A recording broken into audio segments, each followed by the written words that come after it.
السلام عليكم. وعليكم السلام ورحمه الله وبركاته. حبيبي يا عم، كله تمام؟ تمام الحمد لله، كله تمام. الله يخليك. عايزين يا عم حاجه كده امشي في الشارع الناس تشم الريحه وتقول الله انت جايب العطر ده منين؟ من الاخر كده، حاجه من الاخر كده، ما حدش يقول لي انت العطر ده انت جايبه منين؟ يا عم انا عينيا ليك، انا عامل لك تركيبه تديك فوحان ل 2 متر قدام.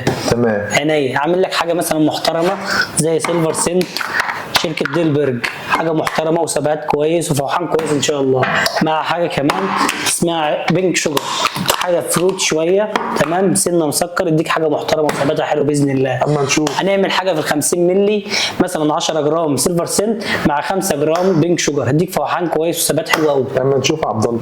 10 جرام سيلفر سنت على 5 جرام بينك شوجر، اديك ميكس حاجه محترمه وثبات كويس، ونزود الباقي كله. تمام. قرب كده شم، حاجه محترمه ان شاء الله وثبات محترم باذن الله. ومش نفاذه على لا لا حاجه كويسه، ما تتعبش الجيوب الانفيه، حاجه محترمه. لا لا لا حاجه ان شاء الله تعجبك يعني.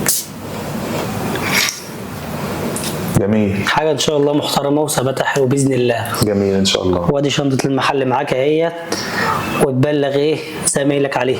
حبيبي. معاك صناع العطور شارع الامين مع تقاطع سعيد. حبيبي. عينيا ليك طبعا، تيجي تنور يا محترم. شكرا. حبيبي الله يخليك.